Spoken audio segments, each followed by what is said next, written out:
Hey guys, well I've got the Uncle Phil special lawnmower off the truck. Don't ask me how I did it, but let's just say I did it by myself.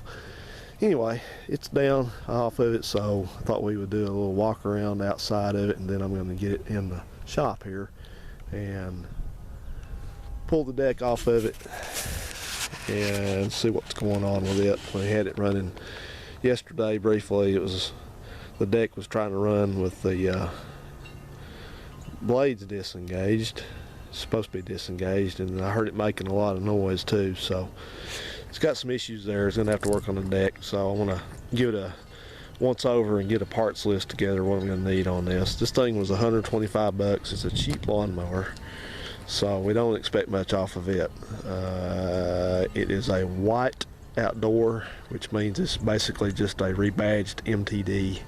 MTD made mowers under several titles. They made White, they made Murray, they made Craftsman's, most of them. Some Craftsman's were made by Husqvarna, but not these, and so on and so forth. So it is a non-hydrostatic. I wanted a non-hydrostatic. I don't trust those. I think on a cheap mower it's not a good idea. So this is just it's an 8-speed. It's a variator type. Basically has the moving pulley, so they're easy to work on. Oops, the key on there. So just a basic mower. It's got 42 inch, by the way, and it has the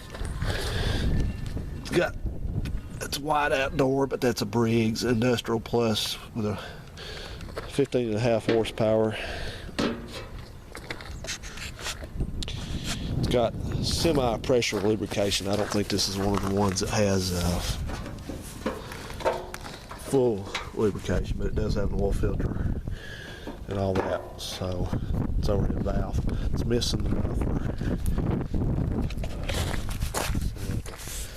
Figure out how to get that thing back on. Find one. I guess you can buy them new.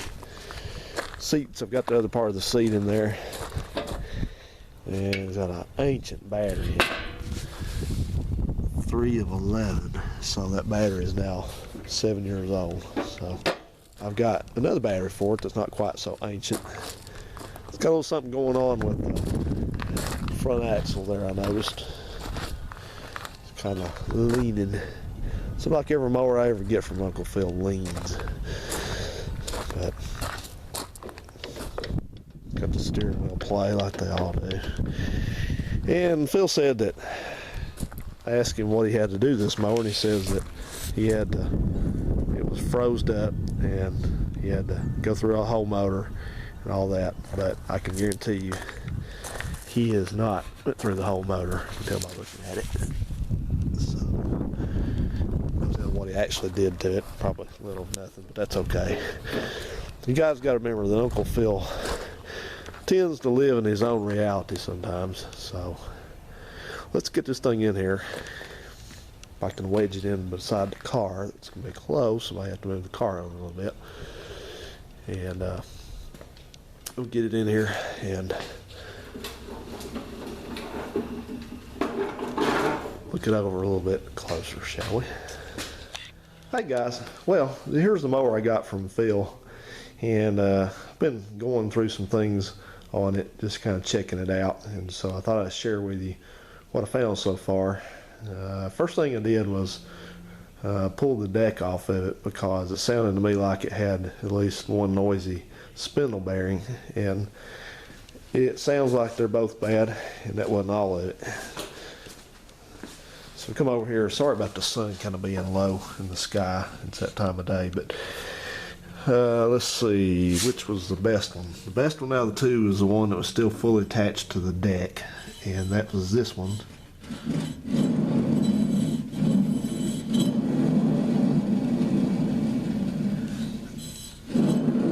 Sounds pretty rough to me. And then this one over here on the other side was making the same noise.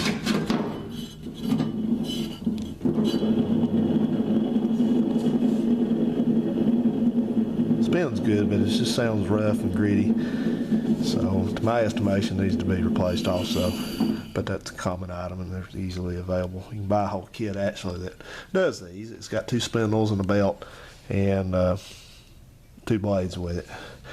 But the worst part about this is that the bolts are broken out of this thing.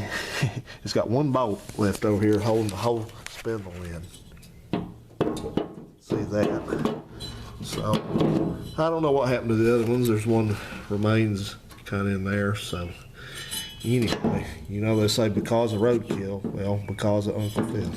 That's all you can say about that. So the deck has got to have some attention to it for sure.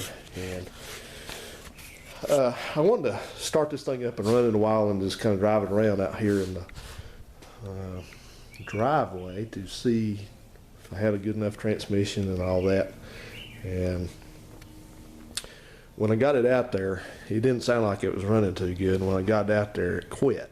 And so I restarted it. It did that several times. It run briefly and then kind of surged and then just quit and kept having to restart it and all like that. It doesn't seem like it's maybe running a little rich or whatever. And it didn't seem like the choke was having much effect on it. So I brought a couple things going on with that. Number one, what probably is not helping is this fuel that Phil put in of undetermined origin and undetermined quality rather. So I wouldn't be surprised if it's got some water in it. So that's kind of what it acted like. Because as soon as they set water up, it kind of, if that's the case. And I also possibly may have some dirt in the needle. It may have been leaking past the needle because somebody has put a, look at that. That fuel line looks like it's weeping gas out. But somebody's put in this this shut off. I don't think it normally had that. That's where the fuel filter is supposed to be. And as a matter of fact, I found the fuel filter laying down in the crevasse in here after I took the engine tin, the hood and everything off of it. So I don't know.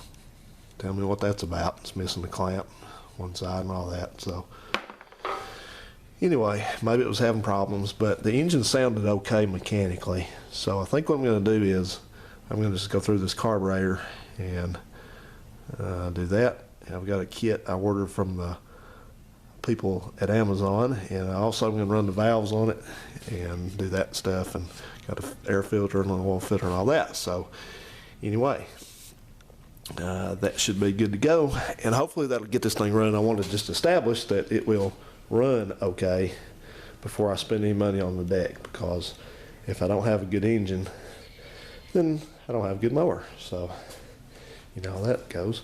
So anyway, I thought I'd go ahead and start this up for you and run it briefly before I tear into it.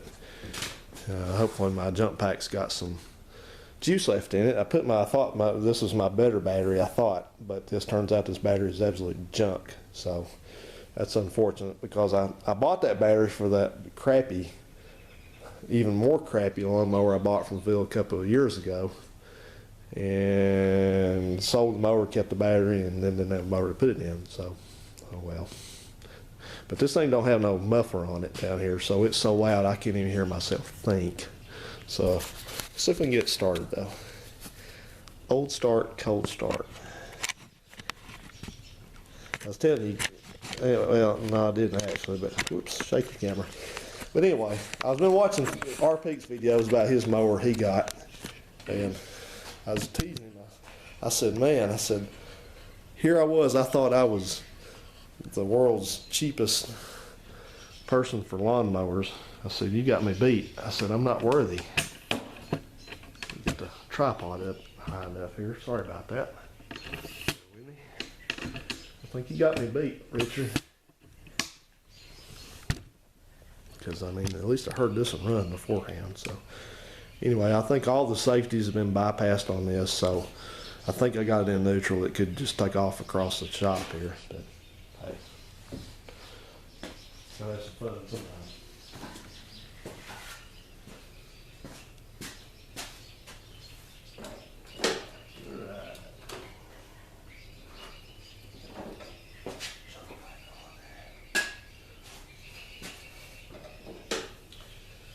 Let's see if we get anything.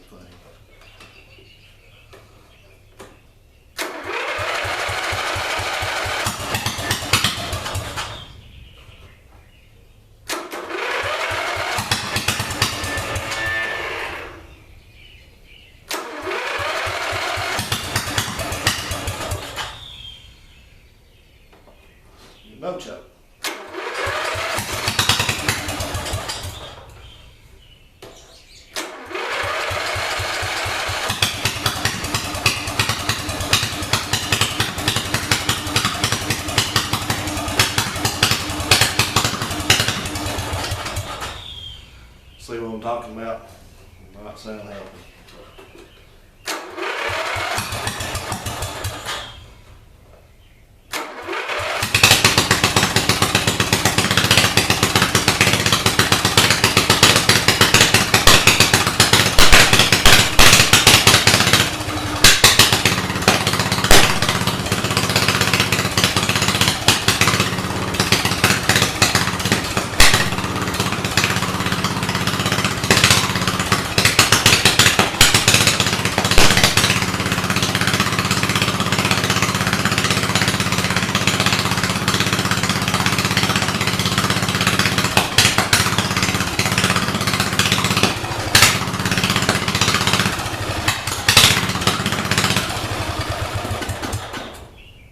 See?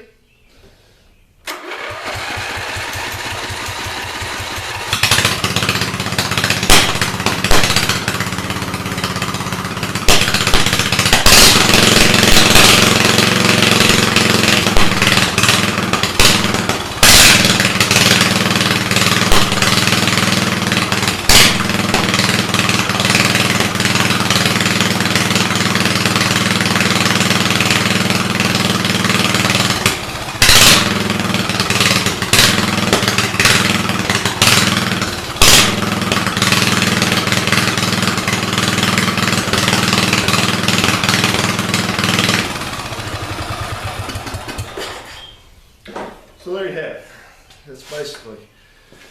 That's basically what it does. It is not happy, as you can tell. It kind of surges and farts and doesn't want to start without the choke. So I think we need to dig into this guy and see exactly what is up in that carburetor.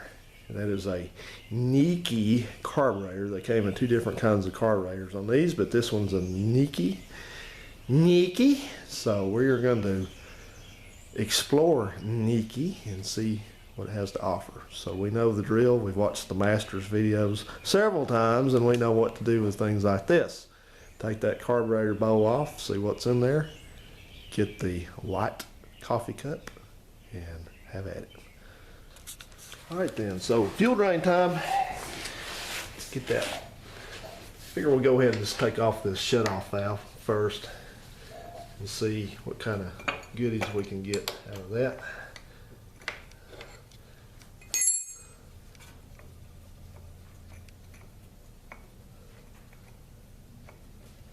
Oh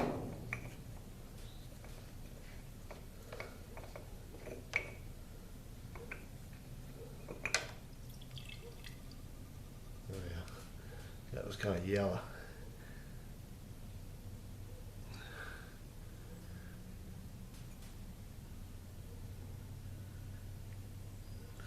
See some gunk stuck to that little plunger tip right there.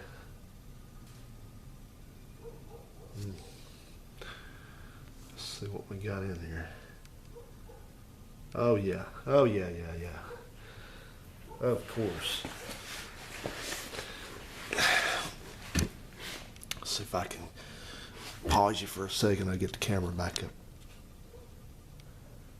Okay, so you see down in the bottom of this thing, let's give you a little bit of lightage here, but if you look down in the bottom of that, you see when I'm swirling that around, it's got like a glob in the bottom that's kind of separated.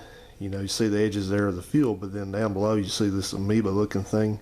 That is just water. And internal combustion engines, even though everybody would like it to be the case, they do not run well on water. So I think we're going to go ahead and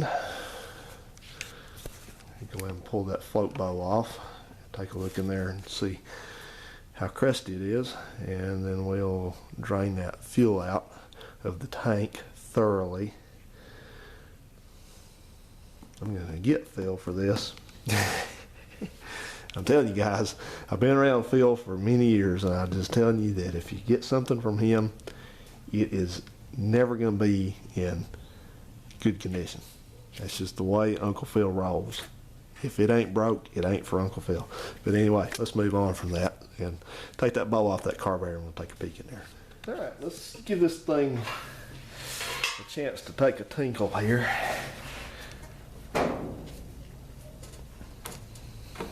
Hey, when you gotta go, you gotta go. Like his fuel line.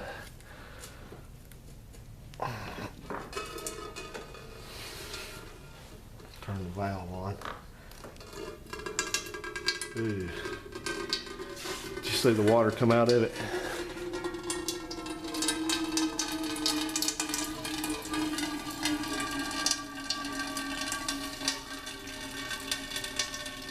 He's pouring that in there. I thought it looks awful clear.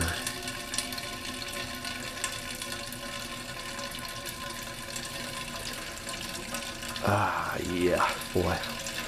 Much better. What a relief. Insert joke here.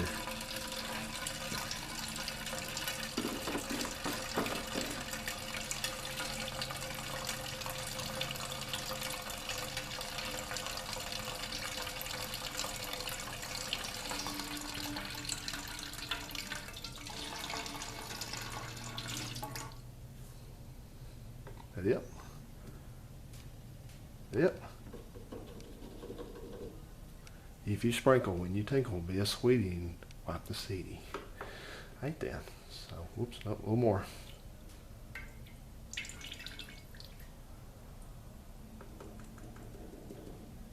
Yep. That it? When you get middle-aged, the last few drops always end up in your underwear. Har, har, har. Alright, we'll let that work. Nope, a little bit more. So we'll just let that work and drain on out. And we will take the bowl off that carburetor. It's time to take the bowl off the carb. Time to take the bowl off the carb. Let's undo those screws. Let's undo these screws. Let's take the bowl off the carb. Please don't strip. Please don't you strip. You dumb screws.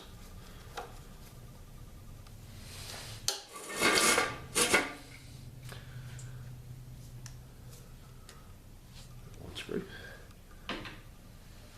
Please don't you strip. My screw's out. So today is Friday afternoon, and I guess I'm going to make a run up to Phil's place this weekend and help him finish his Plymouth. Yeah, this is an unusual carburetor because it has this is what's called the carburetor body right here, this big plastic piece. And I see a drop of water right there. If you saw that or not. You can tell because water beads up. And I need to, need to consider. There's supposed to be a gasket on this thing? It's up there. Yeah, that's the.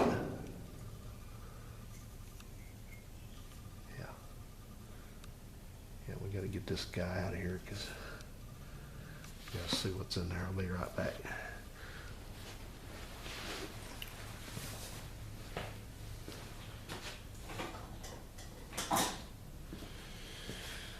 I had a set of 4 picks, and out of 4 picks, I lost 3 of them somehow. This is going to be kind of careful here, especially when you don't know really what you're doing. There we go. Alright, so it's got a spring at the bottom, up there. Under the center of it, and this is your float. You guys see all that? This is your float, and you got a needle that goes in right here, but it's up in there. So we'll take that out here shortly. Let's temporarily set this to the side. See what we got for a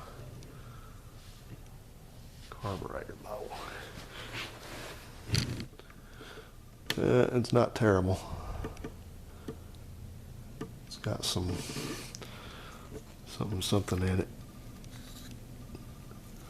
It's not that bad, but since it's got a kit, I guess I'm going to go ahead and just take this carburetor apart and and work it over.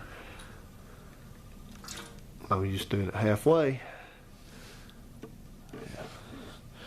Let's see, get a little light on the subject. Yeah, it's not bad. Famous last words. It's not too bad.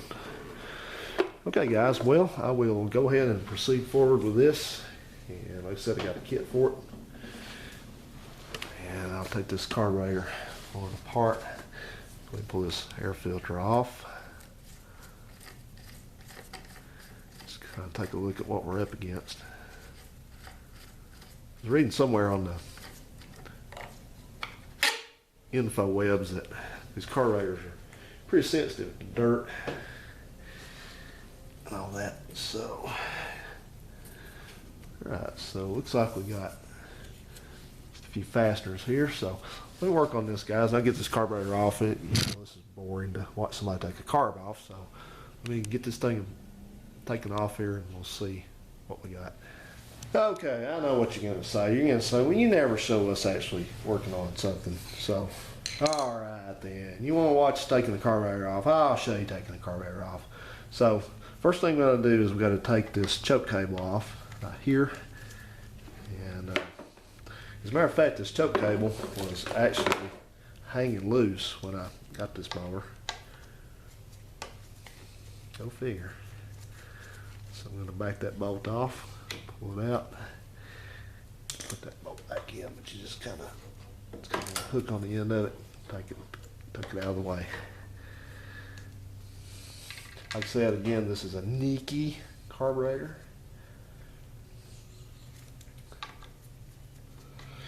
And then you're going to have a bolt here that goes through, and a bolt here. We've got a bolt up here. I'm going to go ahead and take off for the air cleaner brace. It's going to come out right there. It's right there. Right. So it all kind of hooks together, looks like. So it looks like a half. So let me get a socket driver.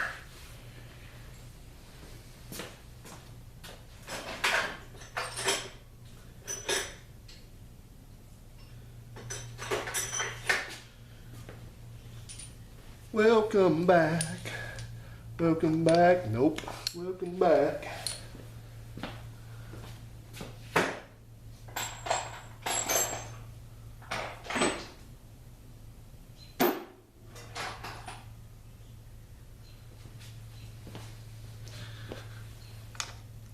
Seven sixteenths, two 7/16 bolts, or rather nuts, I guess.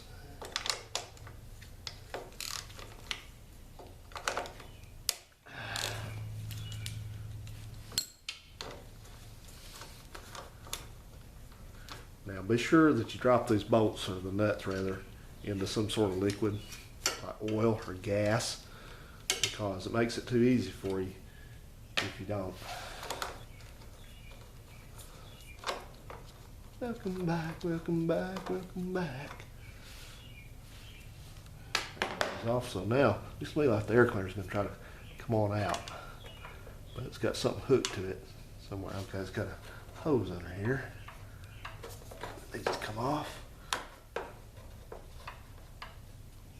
Let's try not to break it. Let's see if we can bleed it out, I guess. Like that. How's that going to come out? Let's turn. Let's have a, there we go. A little flange made into it. So that's just your crank breather. Right, so we've got a couple levers here. Looks like we have the one. Let me get you guys in where you can see what I'm doing better. Put that back in before I forget it. I try to always put bolts and things back in where they go. So I'm going to raise you up just a hair so you can kind of look down more here. Okay, so it looks to me like we got two levers here for the governor, I guess, throttle assembly. And this one right here is your throttle, but it's not really, doesn't look to me like it's connected to anything exactly. So I think we can work the carburetor out and take that one off easily. And the other one is connected to the flapper. So that's great. Back here on the engine. Okay, that's not too, shouldn't be too bad. So we'll go ahead and start working this thing.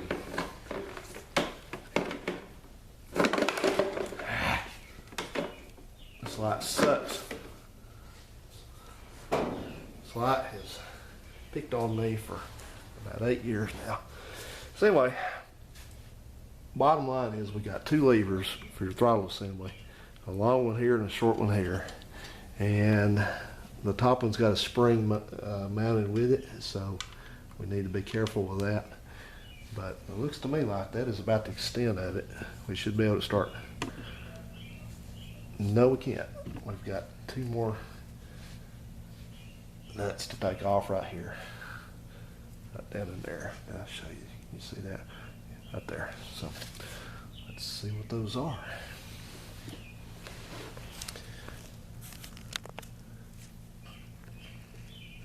Alright then, this is easy enough to find. This is the same, this is actually an 8mm socket I've been using, deep well, but whatever that is equivalent to in a SAE, but that's what fits this. So let's go ahead and break those loose.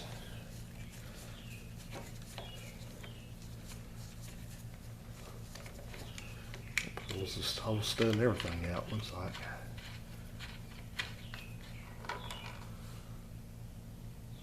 Gross.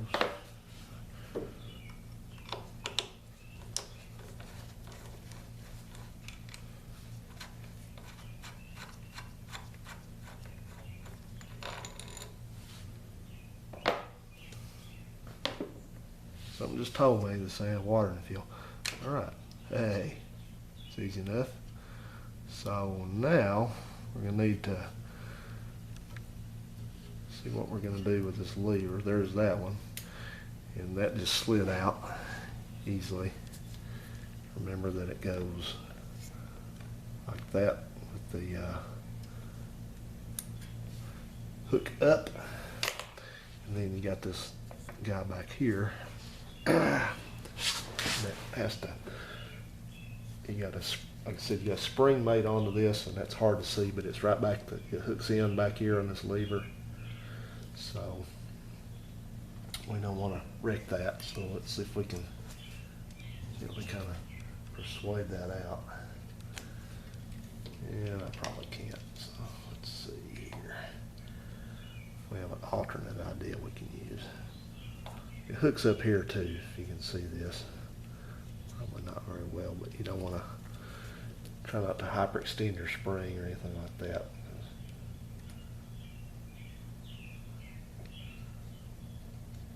Come on. There we go. All right, we should be able to just leave her out of here. Work that out. There we go. Perfect. Just let that hang right there. That's all you gotta do.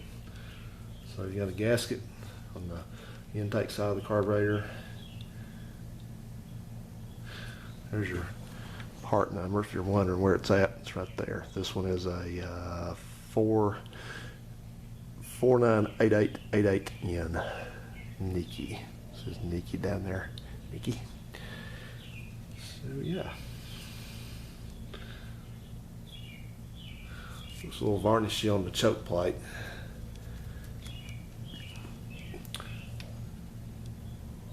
And a body gasket down here. Got your tube there in the center. Goes up through the center of the carb, like that. So anyway, guys, I'm going to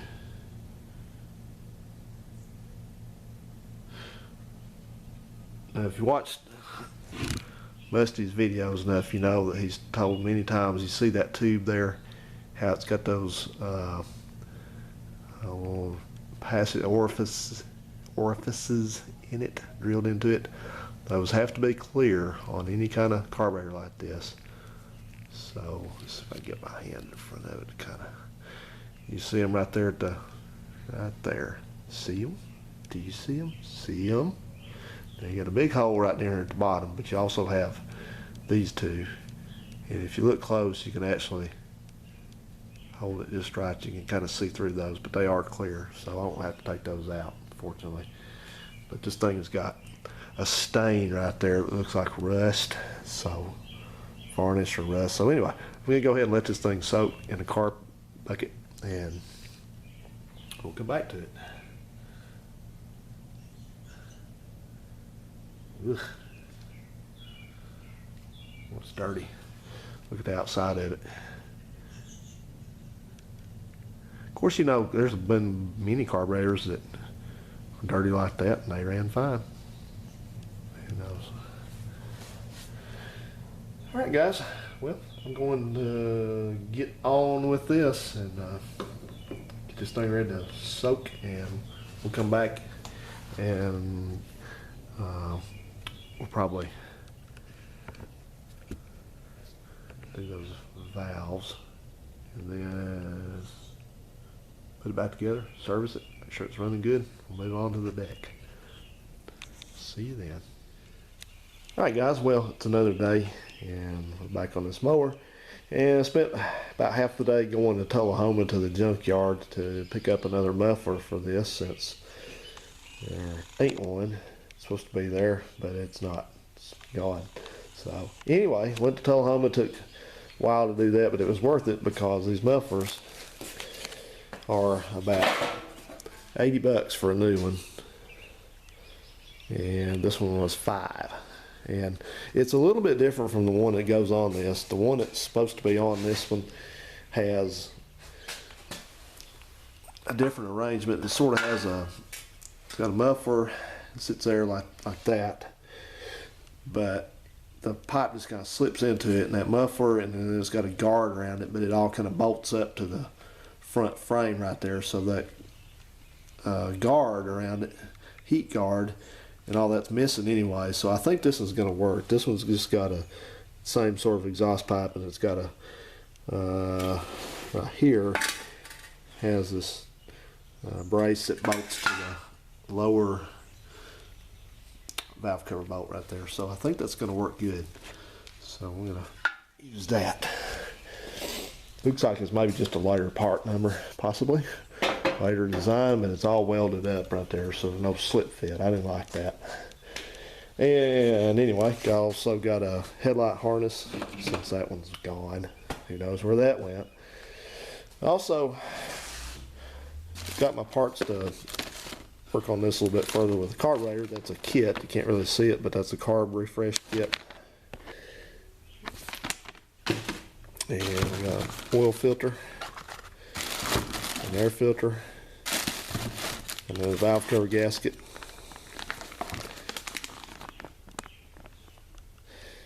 All that. So we got a spark plug in there somewhere. There it is. So yeah, so we got all that to deal with this thing and hopefully get it running right and quieter. And it's a good thing that I pulled that valve cover off and checked the clearances on these valves, because this one I guess is exhaust and it feels okay. It's got clearance in it, but I'm gonna rotate the engine around, bring the other one up, or it should be nice and loose.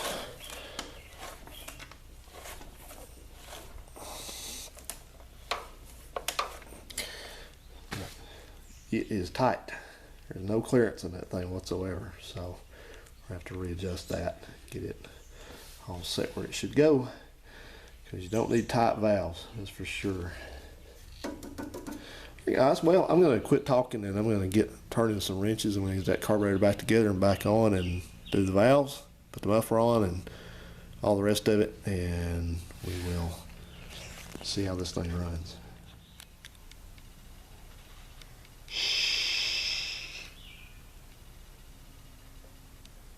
Can you hear a pin drop?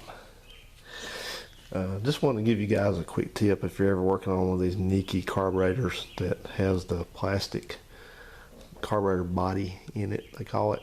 You see the main passageway there in the center. Well, The main jet sits in the bottom of this, sort of down on this end right there. If you look up at that end, you'll normally see it in there, residing in there. And this is the main jet, just a little brass jet. If you ever fool with carburetors, you'll know what this is, but it was a little cruddy. So these things, something to remember is these things you can push these out and clean them where that little groove is right there on near the end there on the right side. There's a normally, I've already picked it off before I thought about making a video, but there's normally a O-ring that goes on there. So when you put one of these back together or overhaul one, just make sure that you put a new O-ring on that and push that back in with the small side facing up, like on that end, up. So there you go.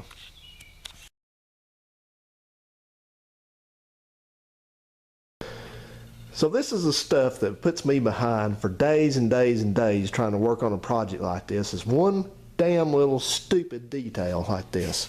Alright, this thing I just showed you guys is supposed to have an O-ring on it. It has one that won't work on it because Briggs & Stratton is so damn fucking cheap that they won't include this new O-ring for this, even though they know that it needs to be replaced.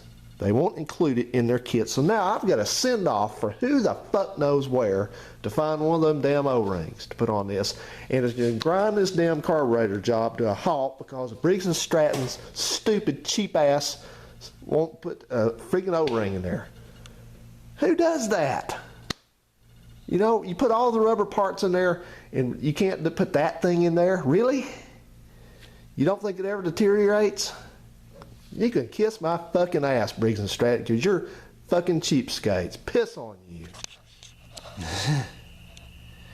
You know something? If I'd gotten this mower from anybody else, I would have been pissed off about this too. But since it came from Uncle Phil, it does not surprise me that when I went to adjust the valves on this, that this one, when I loosened the nut a little bit, it just started spinning right off, and the valve rocker arm just got extremely loose. So I'm trying to piece this together in my mind while that's doing that. Just thinking about it, looking at it, trying to think what would RP do.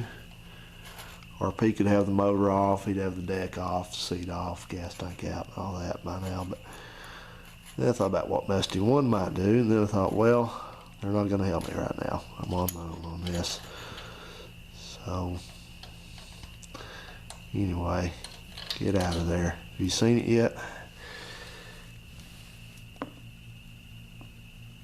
There's the rocker arm and there's the lock nut. So I'm looking at this, I'm thinking, you know what? This one has, you can't really see it in there, but get my light, I'll show you quicker.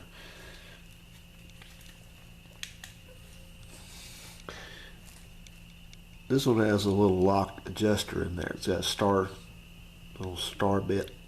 Take a star bit. That's the locker. So you unloosen that, I guess, and then you crank down on the nut there to loosen or to tighten the rocker or back it off, whatever you need to do with it. And I was looking at this, and this is okay. Nothing problems there. But then look at the end of this nut where the adjuster should be on it, and the SOB's broken off. You see that? Whole end of it's been broken off. So I don't know how anybody did that. It was not in the valve cover. It's not in there. It didn't drop off in there. It's not on the floor. It's not here. I mean, I took the valve cover off, and it's right there. I know what was in it, and that piece was not in there. So some goon that was working on this mower, who has no business at all working on anything mechanical. Where do these people come from? You know, how are there so many totally untalented people in this world. I never knew that. But anyway, somebody somehow managed to do this so wrong that I guess they broke the end of the adjuster off. So now I've got to get another nut with the adjuster in it. So I basically have to quit on this for right now because I can't do anything. Not only did left the O-ring out of the kit. I can't believe that. How cheap can a company be? So now I have to go find one of those and order it. And now I got to order this thing. So my gosh. So anyway, guys, I guess I'm gonna go ahead and just quit for right now and go in the house and lick my wounds, I guess, and then I'll put this together and post this on up because otherwise it'll be another week before I get all this done. So I don't want to have you wait that long. So anyway, in round 2 we will come back and hopefully have all the parts together and we'll get this thing fixed up and get it to run, and we'll see if it runs okay. I hope it didn't tear it up. That's the intake valve that was tight like that. They had it too tight. I showed you that, but whatever. Hey guys, I'll see you on the next installment. Thanks for watching.